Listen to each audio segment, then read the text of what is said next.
here. I'm just sitting here having coffee and working on my case files. I don't care what you say you are. You've been here too long. Time to go. Too long? I bought coffee 30 minutes ago. The staff hasn't said anything. Why are you asking me to leave? Because I'm telling you to. Now get up and walk out or I'll remove you myself. Touch me without a lawful reason and that's a civil rights violation. Officer Daniel Vasquez had 11 years with the Philadelphia Police Department, but only 6 of those years on downtown commercial patrol. He was known for what his supervisors called proactive enforcement of loitering policies, particularly in upscale coffee shops and retail areas that catered to professionals. One Thursday morning at Rittenhouse Coffee House, his assumption that a black man working on a laptop didn't belong in an expensive cafe would cost the city $3.9 million and destroy his law enforcement career permanently. A black man in his late 30s, Christopher Banks, was simply sitting at a table next to the window with his laptop, legal briefs spread out in front of him, a half-finished latte beside his keyboard. He was wearing a dress shirt and slacks, his suit jacket draped over the chair, preparing for a court appearance later that afternoon. No disturbance, no complaint, no violation. Just an attorney doing what thousands of professionals do in coffee shops every single day. But Officer Vasquez saw him and made an instant judgment rooted in prejudice. He believed a black man sitting alone in an upscale cafe must be loitering, possibly homeless, definitely not a paying customer who belonged there. That false assumption triggered a confrontation that would include demands to leave, a physical removal attempt in front of other customers, and a federal civil rights lawsuit that would expose how racial profiling targets black professionals even in everyday public spaces. Before we continue, where are you watching from? If this is your first time here, please hit that subscribe button. Stories like these need to be shared, and your support helps us bring more truth to light. Rittenhouse Square, Philadelphia. An upscale neighborhood where historic brownstones face a beautifully maintained park, where professionals meet for lunch, where coffee shops serve as unofficial offices for lawyers, consultants, and entrepreneurs. Rittenhouse Coffee House sat on the corner of 18th and Walnut, floor-to-ceiling windows looking out onto the square, exposed brick walls inside, the smell of fresh roasted beans filling the air. It was 10:45 on a Thursday morning. The cafe was moderately busy. A few business people having meetings, some students with textbooks, a couple on laptops working remotely. The usual mix of customers you'd find in any downtown coffee shop. Christopher Banks had been a criminal defense attorney for 12 years. 12 years representing clients in Philadelphia courts, arguing motions, negotiating plea deals, and taking cases to trial. He'd worked at a prestigious firm for 7 years before opening his own practice 5 years ago. His client list included everyone from first-time offenders to executives facing white-collar charges. He'd been recognized by the Philadelphia Bar Association. He'd mentored younger attorneys. He'd built a reputation for thorough preparation and aggressive advocacy. That Thursday morning, he wasn't in court. He had an appearance scheduled for 2 o'clock, a pretrial hearing for a client facing assault charges. He'd come to Rittenhouse Coffee House to review his motions, prepare his arguments, and go over the witness statements one more time. He preferred working in coffee shops before court. The ambient noise helped him focus. The caffeine didn't hurt either. Christopher had arrived at 9:30, ordered a large latte and a croissant, paid with his credit card, and settled into his usual table next to the window. He'd spread out his files, opened his laptop, and gotten to work. He'd been there a little over an hour, completely absorbed in his preparation, occasionally sipping his coffee. He was doing exactly what he did several times a week, exactly what dozens of other professionals in Philadelphia did every single day, working in a coffee shop, paying for his drink, bothering no one. But to Officer Daniel Vasquez, none of that mattered. Daniel Vasquez had joined the Philadelphia Police Department 11 years earlier after serving 4 years in the military. His training officers noted his discipline and attention to detail, but also his rigid interpretation of rules. He'd spent his first 5 years in various assignments, traffic enforcement, neighborhood patrol, special events, security. When he moved to downtown commercial patrol 6 years ago, his approach raised concerns almost immediately. In 6 years working the downtown area, Vasquez had generated 14 complaints. 12 of them involved Black or Latino individuals questioned, asked to leave, or removed from businesses where they had every right to be. A Black woman asked to leave a bookstore because Vasquez thought she looked suspicious, despite her being a regular customer. A Latino teenager removed from a restaurant because Vasquez assumed he couldn't afford to eat there, even though he just ordered food. A Black man questioned in a hotel lobby and asked to prove he was a guest, despite having a room key. An elderly Black woman asked to leave a department store because Vasquez thought she was loitering when she was actually waiting for her daughter. Every complaint had been reviewed. Every complaint had been closed with a familiar bureaucratic language. Officer was enforcing business policies. Actions were within discretion. Recommend additional training on community engagement.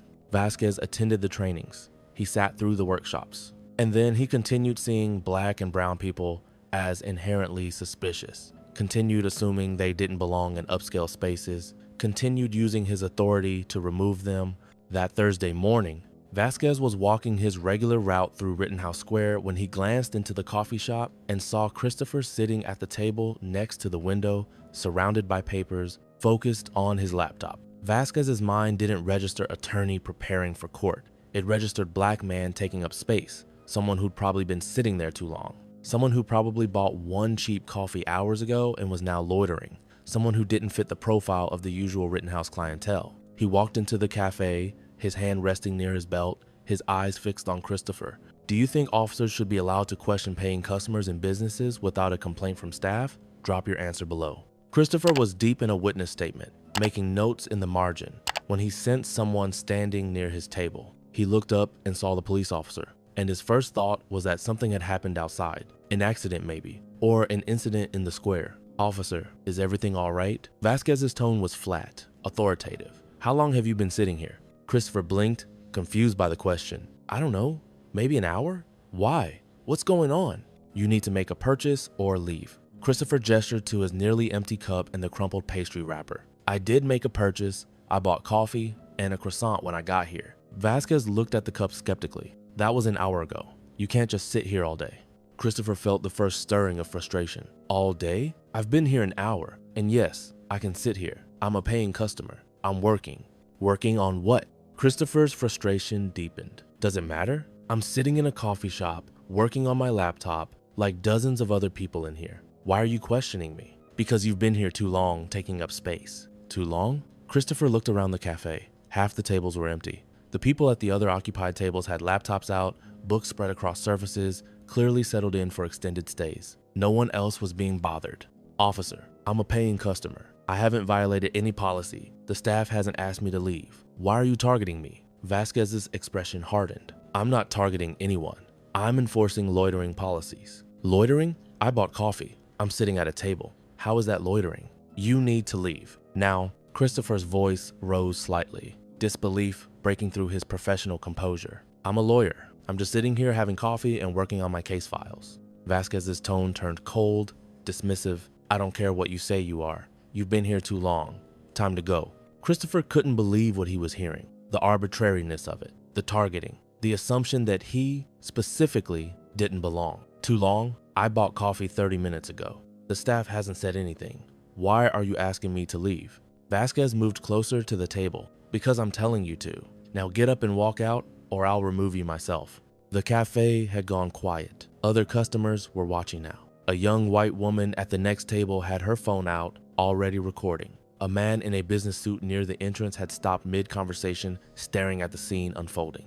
Christopher looked at the officer, then at the other customers who'd been sitting just as long or longer, none of them being asked to leave. He looked at his case files spread across the table, his laptop open to legal documents, his bar association card visible in his wallet sitting beside his phone. And he understood exactly what was happening. This isn't about how long I've been here, Christopher said, his voice steady but laced with controlled anger. This is about what I look like. You walked in here, saw a black man, and decided I didn't belong.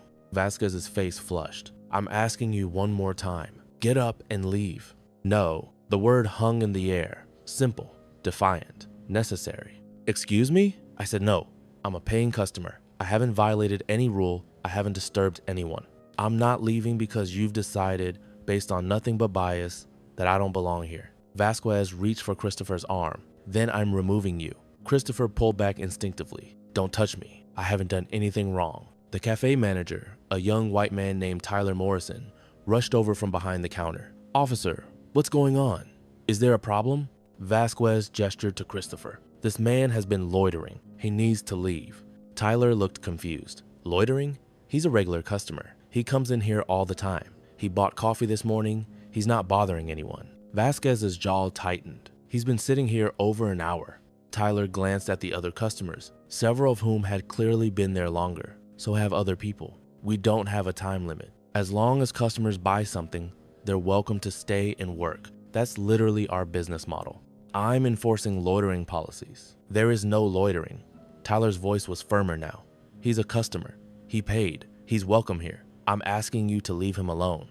Vasquez ignored Tyler and looked back at Christopher. Last chance. Get up or I'll arrest you for trespassing and disorderly conduct. Christopher stared at him, rage and disbelief warring in his expression. Trespassing? In a business where the manager just said I'm welcome? Disorderly conduct? For sitting quietly at a table? Do you hear yourself? Get up now. The woman recording spoke up, her voice shaking slightly. This is insane. He hasn't done anything. Why are you doing this? Vasquez whirled on her. Ma'am, put that phone down and mind your business. This is my business. We're all watching you harass someone for no reason. Other customers were pulling out phones now. Multiple people recording. Multiple witnesses. Tyler stepped between Vasquez and Christopher. Officer, I'm the manager. I'm telling you officially that this customer is welcome in my establishment. He has not violated any policy. If you remove him, you're violating his rights and mine. Vasquez's face was red now. Whether from embarrassment or anger, it wasn't clear. Step aside, sir. I will not. You need to leave my cafe. Now, are you obstructing a police officer? I'm protecting my customer from harassment. Should coffee shop managers face legal consequences for defending customers from police harassment? Let me know what you think. A second officer arrived, having been radioed by Vasquez. Officer Michelle Torres, an 8-year veteran who'd worked downtown long enough to recognize trouble when she saw it. Vasquez, what's happening here? Refusing to leave after loitering. Managers being uncooperative. Torres looked at the scene. Christopher sitting calmly at his table next to the window, surrounded by legal documents. Tyler standing protectively nearby. Multiple customers recording. The half-full cafe with empty tables scattered throughout. She walked over to Tyler. Sir, what's your position on this customer? Tyler didn't hesitate. He's a regular. He bought coffee. He's welcome to stay as long as he wants. Officer Vasquez is harassing him without cause. Torres turned to Christopher. Sir, can I see your receipt? Christopher pulled out his phone, showed his credit card transaction from 90 minutes earlier, large latte and a croissant, $12.45. Torres examined it, then looked at Vasquez. He's a paying customer. The manager wants him here. What's the issue? He's been here too long. Torres gestured around the cafe. So have other people. I don't see you asking them to leave. They're different. The words came out before Vasquez could stop them. They're different. And everyone in the cafe knew exactly what he meant. Torres's expression shifted. Kyle, step outside with me. Now. Vasquez followed her out, leaving Christopher sitting at his table next to the window, still surrounded by his files, his hands shaking slightly from adrenaline and anger. Tyler put a hand on Christopher's shoulder. I am so sorry. That was completely out of line. Your next coffee is on the house. Hell, your next 10 coffees are on the house. Christopher nodded, but didn't speak. He was trying to process what had just happened, trying to understand how preparing for court in a coffee shop had nearly resulted in his arrest. Torres and Vasquez spoke outside for several minutes. Through the window, customers could see Torres gesturing firmly, her body language making clear she was not pleased. When they came back in, Torres walked directly to Christopher. Mister, she paused, waiting for his name. Banks. Christopher Banks. Mr. Banks, I apologize for this situation. You have every right to be here. Officer Vasquez made an error in judgment. Christopher's voice was cold. An error in judgment? He tried to physically remove me from a business where I'm a paying customer, where the manager confirmed I'm welcome, based on nothing but the fact that I'm black. That's not an error in judgment. That's racial profiling. Torres didn't disagree. You're right, and we'll be documenting this incident. If you want to file a formal complaint, I'll be filing more than a complaint, Christopher said. I'm an attorney. I know exactly what my rights are, and I know exactly what just happened here. He started packing up his files, his hands still shaking. Sir, you don't have to leave, Torres said. You're welcome to stay. I know I don't have to leave, but I can't work here now. I can't focus. I'm too angry. He closed his laptop, gathered his papers, and stood. Tyler, thank you for standing up for me, but I can't be here right now. Tyler nodded, understanding. I'm really sorry, Christopher. I mean it, and I'll be filing a complaint too. This is my business, and no one treats my customers like that. Christopher walked out of the cafe, his case files tucked under his arm, his morning destroyed, his preparation interrupted, all because Officer Daniel Vasquez couldn't imagine that a black man in a coffee shop might actually belong there. By early afternoon, the story had spread across Philadelphia. Multiple customers had posted their videos online. The footage showed everything. Vasquez approaching Christopher without cause. Christopher showing his receipt, Tyler defending his customer, Vasquez's statement that the other customers were different, Black attorney kicked out of coffee shop by police, lawyer harassed while preparing for court, Philadelphia cop tries to remove paying customer based on racial profiling. The outrage was immediate. The legal community rallied around Christopher. Other attorneys of color shared similar stories. Coffee shop owners across the city condemned the incident.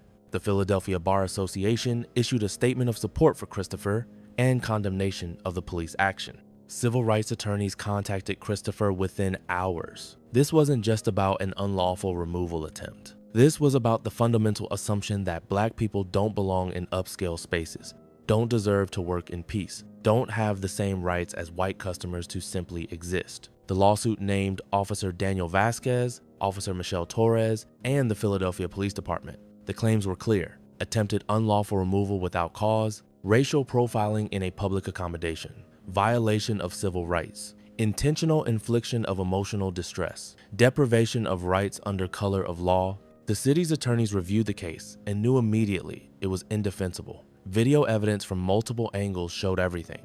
Christopher as a paying customer, Tyler confirming he was welcome, Vasquez attempting removal anyway. Vasquez's own words, "They're different." The city settled within 10 months, $3.9 million. Christopher donated a portion to organizations fighting for equal access to public spaces and supporting attorneys of color. Officer Daniel Vasquez was terminated 13 weeks after the incident. The termination letter was direct and final. Officer Vasquez attempted to remove a paying customer from a business based solely on racial bias. Despite confirmation from the business manager that the customer was welcome, and despite the customer providing proof of purchase, Officer Vasquez persisted in harassment. His actions violated department policy, state law, federal civil rights protections, and the basic principles of equal treatment. His employment is terminated immediately. Vasquez's name went into the National Decertification Index. His law enforcement career ended permanently. He attempted to appeal. The union initially supported him, but withdrew once the videos went viral and the legal community mobilized. Vasquez issued a brief statement. "I made a serious misjudgment. I allowed my perception of the situation to override the facts. I apologize to Mr. Banks and take full responsibility." No one cared. The Philadelphia Police Department faced intense scrutiny. How had Vasquez, with 14 complaints involving racial profiling in commercial spaces, remained on patrol? Why had supervisors ignored the clear pattern? What training existed to prevent officers from targeting people of color in public businesses? Internal Affairs launched a comprehensive review. The findings were predictable. Complaints filed but not seriously investigated. Training completed but not internalized. Officers who saw Black people in upscale spaces as inherently suspicious, rather than as customers with equal rights. Reforms were announced. Mandatory training on racial bias in commercial enforcement. Prohibition on questioning paying customers without business owner complaints. Real-time body camera review for all public accommodation incidents. Community oversight with enforcement authority. Christopher Banks became an advocate, speaking at police reform hearings, community forums, and bar association events. His message was unwavering. "I'm a lawyer. I've argued in front of judges. I've defended people's constitutional rights, and I was nearly arrested for drinking coffee while Black, for working while Black, for existing in a space where Officer Vasquez decided I didn't belong. That's not policing. That's enforcement of segregation with a badge." He paused during one particularly powerful speech, his voice thick with emotion. "Every Black professional I know has a story like this. Being followed in stores, being questioned in hotels, being asked to leave restaurants. We achieve, we succeed, we earn our place, and still we're treated like we're trespassing in spaces we have every right to occupy." The audience was silent. This wasn't just bad policing. This was a window into how racial bias polices space itself. Officer Vasquez didn't see an attorney preparing for court. He saw a Black man and immediately assumed he didn't belong, couldn't afford to be there, must be loitering. He couldn't imagine that a Black man might be a lawyer. He couldn't imagine that success and Black skin coexist in upscale spaces. He couldn't imagine that the coffee shop, like all public accommodations, belongs to everyone equally. His bias was so embedded that he ignored the receipt, dismissed the manager's confirmation, and attempted to physically remove a paying customer. all because his worldview said black people don't belong in Rittenhouse Square coffee shops. Systemic racism operates through assumptions about who belongs where. It's the belief that black people in nice spaces must be questioned. It's the refusal to see us as customers, as professionals, as people with the same rights as everyone else. It's the weaponization of police authority to enforce informal segregation. Daniel Vasquez's career is over. That's justice. The city paid $3.9 million. That's accountability. But money and terminations don't undo the violation. They don't erase the humiliation of being told to leave a place where you have every right to be. The real question is, what changes now? Do departments finally understand that black professionals have the same right to work in coffee shops as anyone else? Do they finally train officers that paying customers can't be removed based on skin color? Do they finally accept that profiling in public spaces isn't law enforcement, it's discrimination with a badge? Because if we don't fix the system that kept Vasquez on patrol with 14 complaints, if we don't address the bias that taught him to see loitering instead of lawyering, then we're just waiting for the next officer, the next victim, the next professional who has to prove they belong in a space they've already paid to occupy. Comment if this should be law. Any attempt to remove a paying customer from a business without owner complaint triggers automatic investigation and suspension. And if you believe these stories matter, if you think black professionals deserve to work in peace, then hit that subscribe button, because we're going to keep exposing these patterns. We're going to keep demanding change. We're going to keep fighting for equal access to every public space. This isn't just about one officer or one attorney. It's about all of us and the spaces we're willing to share or the segregation we're willing to enforce.